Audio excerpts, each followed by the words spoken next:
today we are going to start our class 12. So first of all I want to discuss the syllabus that you have in your class 12 book. So here it is the syllabus. First unit 1, there is object oriented programming in C++, which is covering chapter 1, 2, 3, 4, 5, 6, 7 and 8.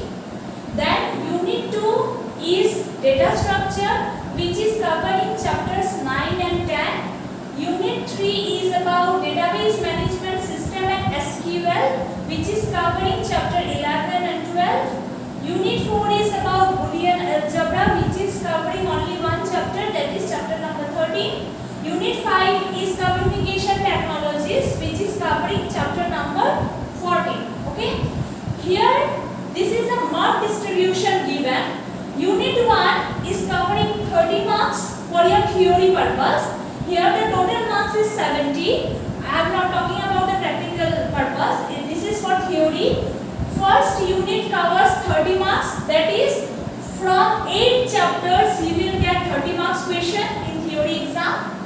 From second unit you will get 14 marks. That is, chapter number 9 and chapter number 10 will cover how much marks? 14 marks. That is for theory purpose. Unit 3, that is database management, it will cover 8 marks, which includes these two chapters, chapter number 11 and 12. Unit 4 is Boolean algebra, which is covering 8 marks, consisting of only one chapter. That is, from one chapter only 8 marks will come. Then unit 5 is communication technologies, which is covering 10 marks, and this also includes only one chapter. That is, one chapter consists of 10 marks. Now you see marks distribution I have already given you. Now this chapter 1, what it consists of? It consists of the basic concepts of C++. That is already covered in class 11. In class 11 I have already discussed some portion of that one. That one portion revision. It is about the revision of class 11. This chapter 1 consists. Okay. Chapter 2 is of object oriented programming. That is about what is object oriented programming, what are the basic principles, what are the advantages. This chapter includes all these things. Chapter 3 is function overloading. Chapter 4 is classes and objects. Elaborately it is given, classes and objects, that we will learn.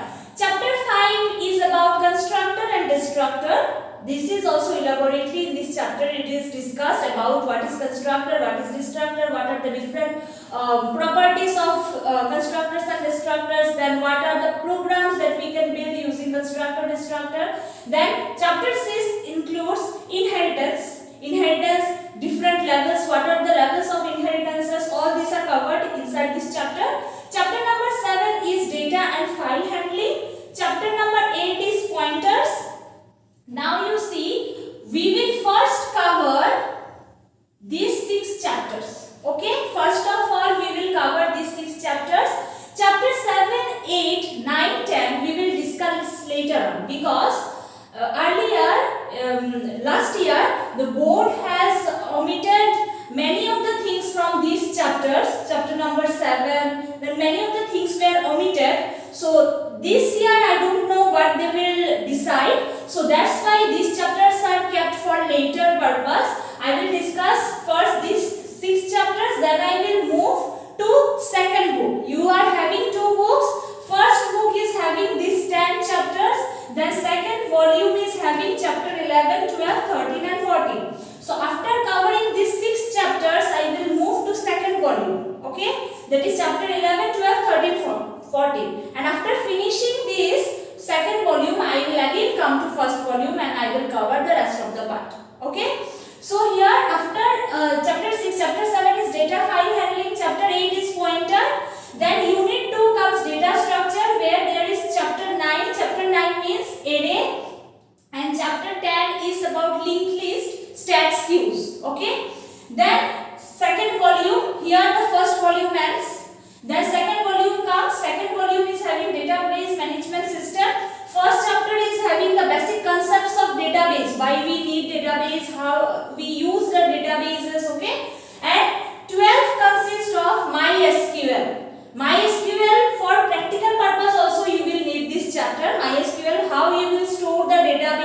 how we will store the data in the database, and how we will fetch the data again from that database. All these are discussed here in this chapter, chapter number 12. Okay.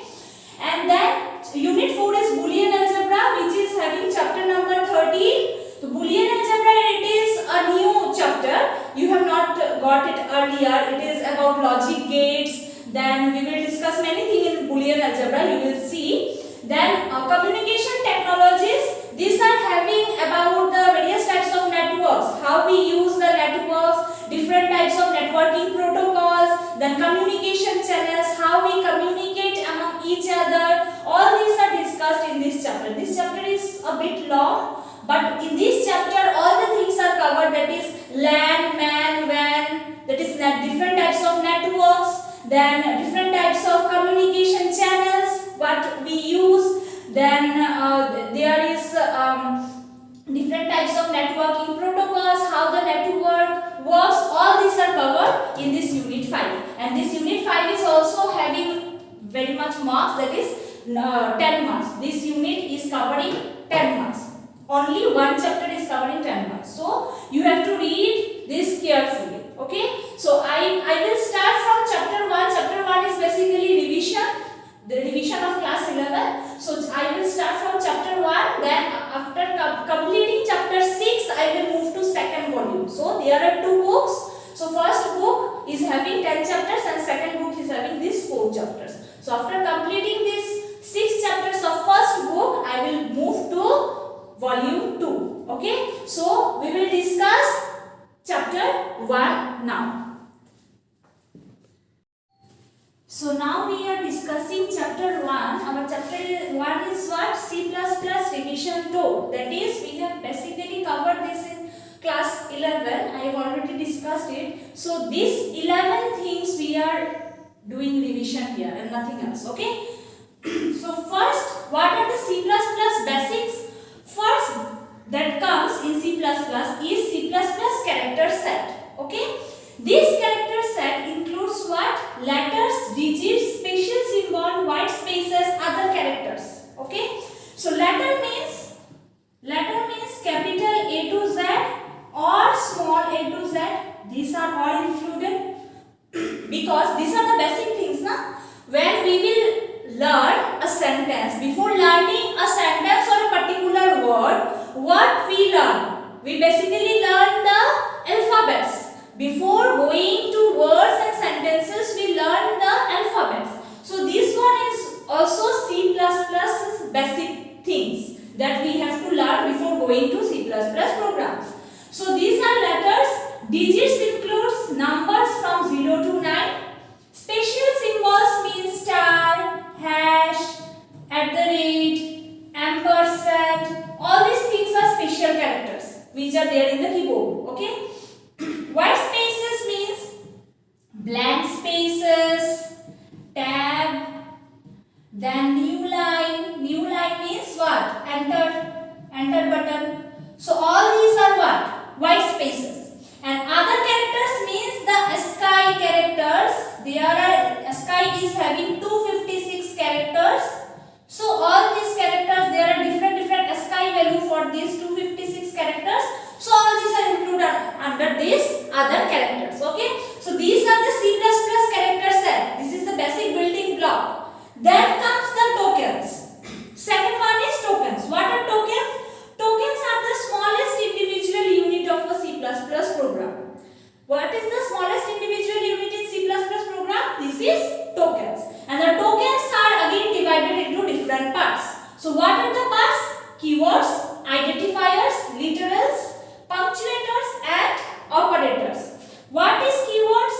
This we have already discussed in class 11. What are keywords? Keywords are certain reserved words that is already inside the C++ compiler. Okay. These words are already reserved inside the compiler that we use during our program. The keywords means that is while, we use the while, if, then for. All these are what? All these are keywords. Then comes identifiers. What are identifiers? Identifiers are the names that we give to a variable during our program. A variable, a class, a structure, all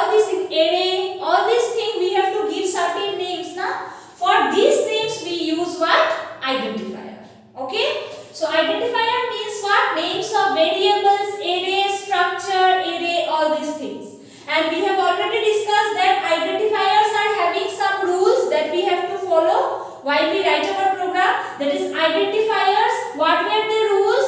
That is, the identifier should start with either letter or underscore. Okay, this was the rule, that identifiers, name of the variable, name of the structure or function or anything, all these must start with a letter or underscore. No digit is allowed as an identifier name. You can use digit in between the name, but you cannot start with the digit. That is, if you write like this ABC2, then it is alright. But if you write 2ABC, then this name of identifier is wrong. Clear? So identifier names must always start with either letter or underscore. No digit will be allowed to start the identifier, or any other special symbol will also not be allowed. Next point was what? Identifier. In between identifier name, you cannot use any blank space. Okay? If you want to write some names as identifier like Madhu Dev, you cannot put a space in the middle. Either you have to give a underscore or you have to write this without giving any space. Okay? This is the rule for identifier. We have to follow certain rule. So identifier, while writing identifier, these rules must be followed. Okay? Then comes literals. Literals also I have discussed. There are certain types of literals. In your book also it is given integer constant, then it is character constant, then comes floating constant, then comes string literals. So all these are types of literals. Literals means that type of data items which do not change during the program. These are constants. You cannot change it during your program execution. These are known as literals. Okay? Integer literals consist of decimal integer constant, octal integer constant, hexadecimal integer constant. All these are containing in this integer constant part.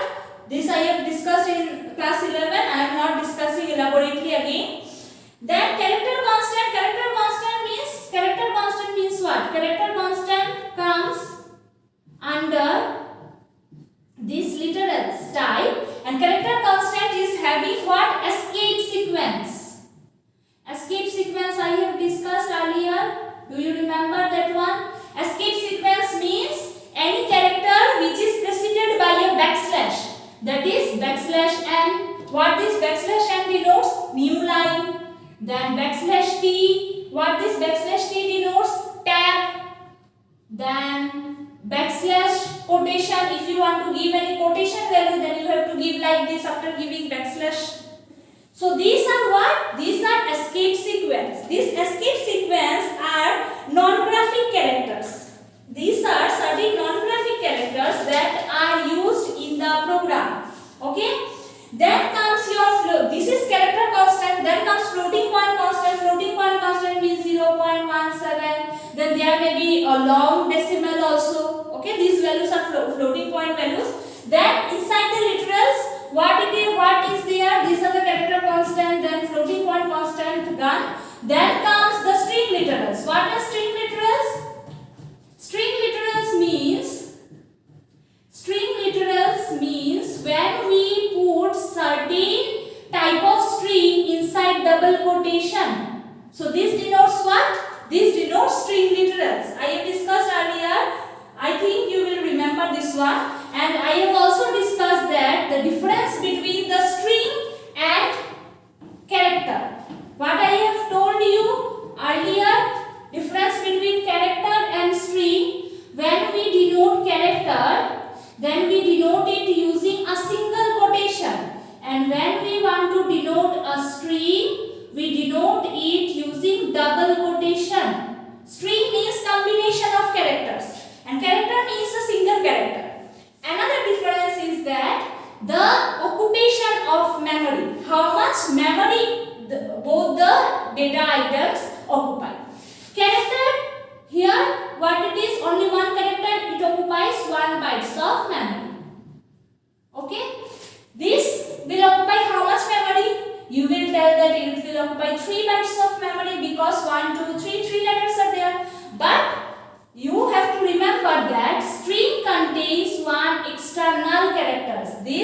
have already discussed in class 11. That string always consists of a null characters which denotes the termination of this string.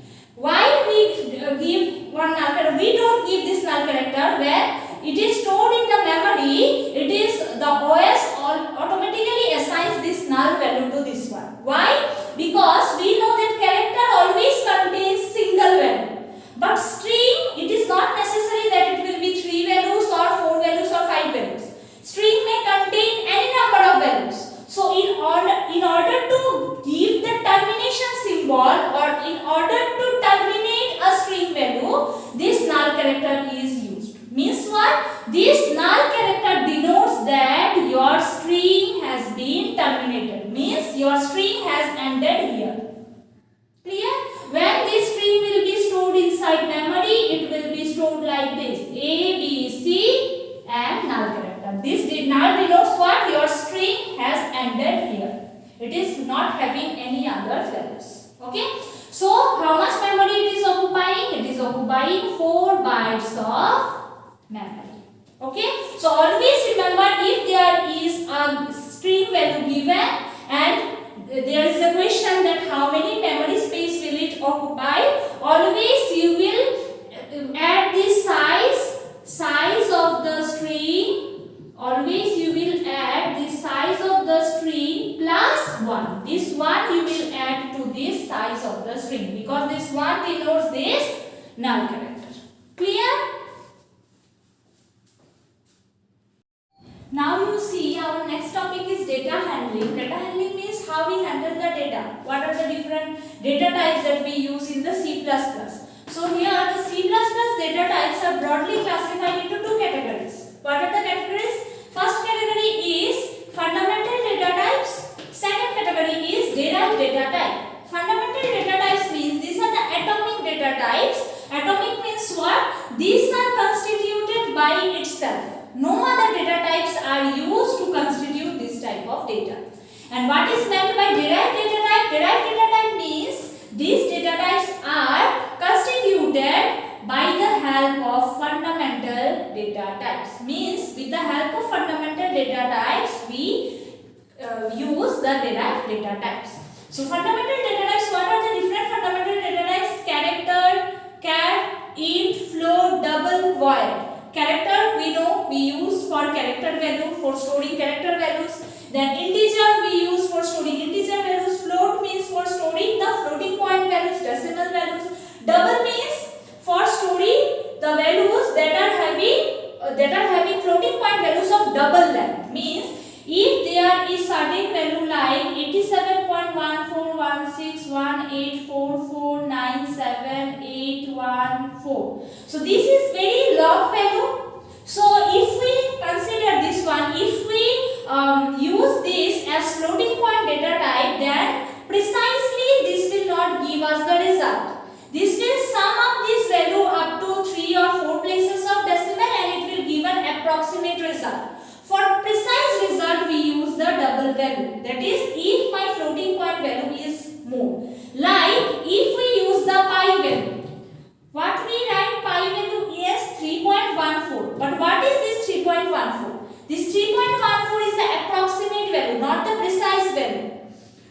This pi value is having more and more numbers after this decimal point, which is summed up and taken only 2 points of decimal value. But if we take this pi value as double, then it will consider the whole pi's value and it will give us a precise result, not an approximate result. So that's why double values are used, okay, to give the precise result. And void means null. Void, always remember, null. Void, it itself means what? It signifies, void signifies null, means empty set of values. Null means empty set of values. Clear? Now come to derived data type. These derived data type are made using what? Fundamental data types. Using the help of these fundamental data types, derived data types are made. Okay? Like array, if we want to store an array value, suppose A10, then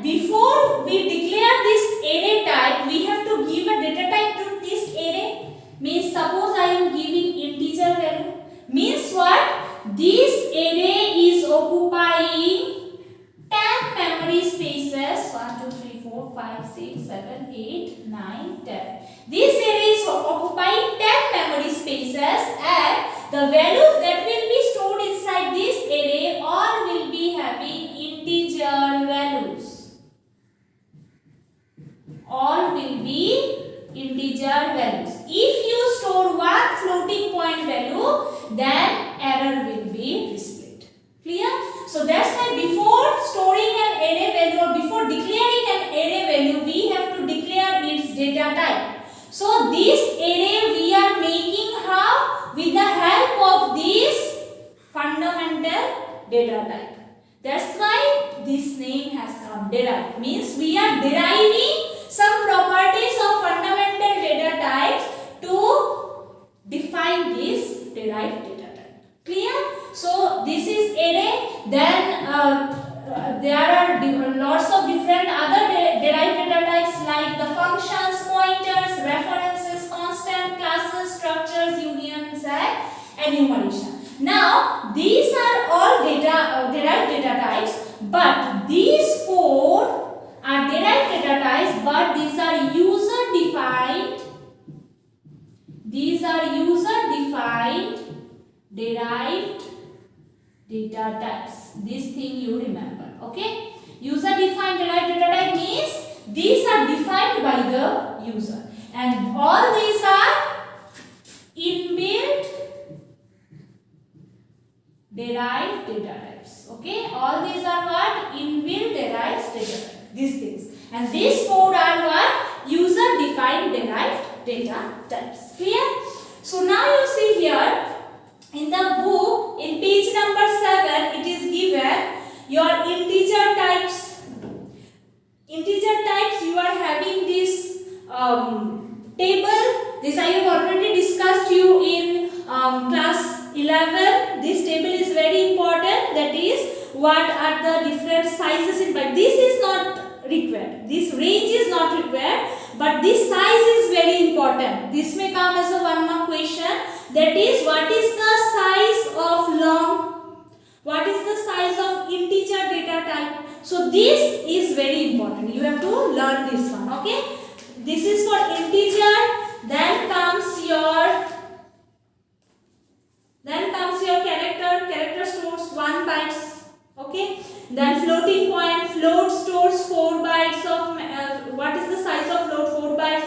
Double is 8 bytes. Long double is 4 bytes. So all these things are very important. This table. Okay.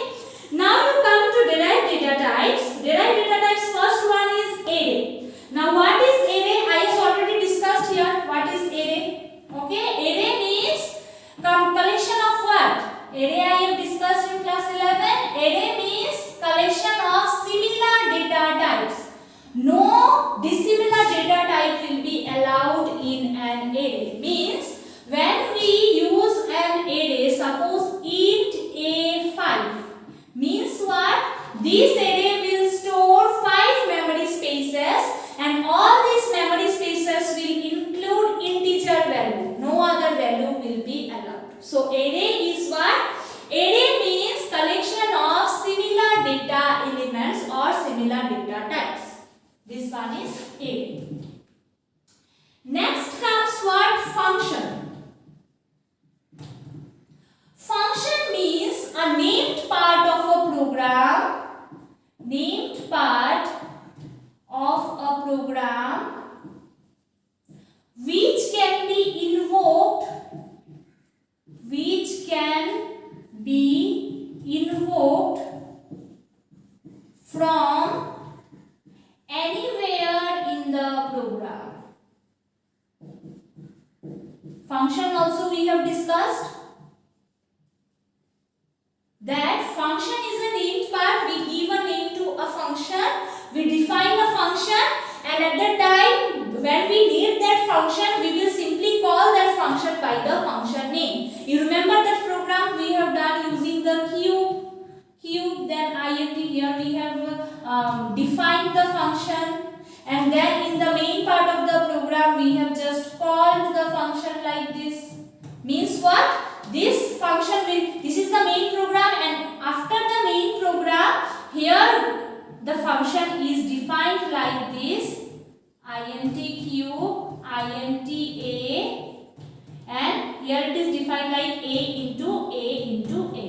was there in your class 11 book. Do you remember that this is what function prototype. Here only we have given what will be our function structure, and in the main program we have passed one argument. This is our argument. We have passed argument and we have called, and this is our function name. We have called the function. When we will call the function, it will search for. When we will call this function through this argument, this is known as what? Argument or parameter also you can tell. This is what our actual parameter, and this is known as what? Our formal parameter. There are two types of parameter I have already discussed. That this is our formal parameter, this is our actual parameter. So when we will pass this actual parameter to this function name, it will search for the definition where I have defined the function. So here it will find the function definition. So what is the definition here?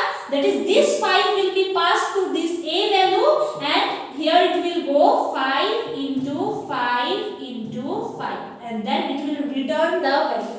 Here it will be returned a into a. Means it will return 5 into 5 into 5. That is, the result will be what? 125. Clear? So this is known as function. Means we will give a name allocation to the program, and through this name, by passing actual argument, we will call the function in our main program, and it will search the definition where we have given the definition, and through this definition it will give us a desired result. Okay, so this is what function means. Then comes what? After array and function comes the pointer. What is pointer? Pointer means a pointer. This is a variable that holds a memory address. It holds what? It holds memory address. Clear? Memory address means what? If I want to write like this, that this is my array, suppose one array is there, 1, 2, 4, 5, 6. These are my data. These are my data. So always remember that my data are stored in my memory at certain locations. These locations, suppose 0, 1, 2, 3, 4. So these are what? These are memory addresses. Memory addresses. Clear? So always remember, you reside somewhere. So that denotes your address. How people finds you? Through your address. Similarly, data are found from the memory through their memory addresses. So if I want to fetch some data, suppose or here you write like this, not number, A, B, C, D, E. Okay. So if I want to fetch some data, suppose I am writing cout B. Okay. Cout B, then the thing that is stored inside this B, the data that is stored in B, it will give the result. Okay. But if I write like this, cout star B, then what it will give? It will give me the memory address. What is the memory address of B? The memory address of B is 1. So this will return output as 1. This one is what? Memory address. And what? By what it is denoted? This star. Means when we write pointer, we denote a star. Okay. So here I have just covered only the basic things. Pointer, a whole chapter is there in your book that we will discuss later on. But here I am giving just a basic idea what is pointer. Pointer means it is a variable which holds the memory address. Clear? Then comes your reference. Array, gun, function gun, pointer is also over. Now comes your reference. What is reference? We are seeing this one by one. All these are what? Derived data type.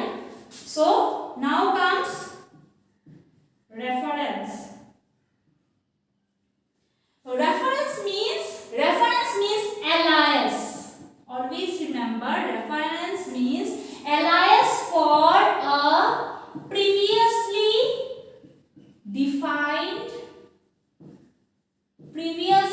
defined variable.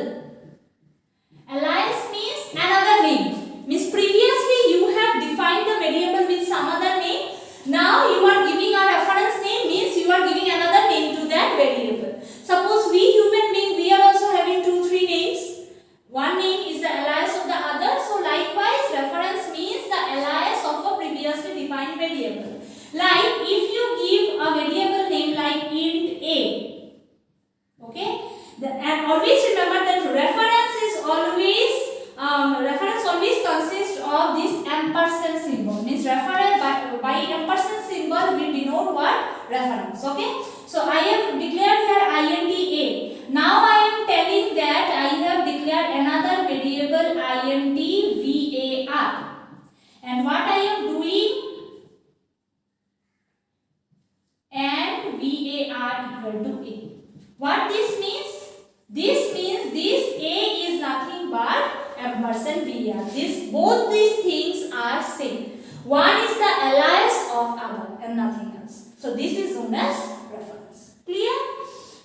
Now comes your constant. Constant means what?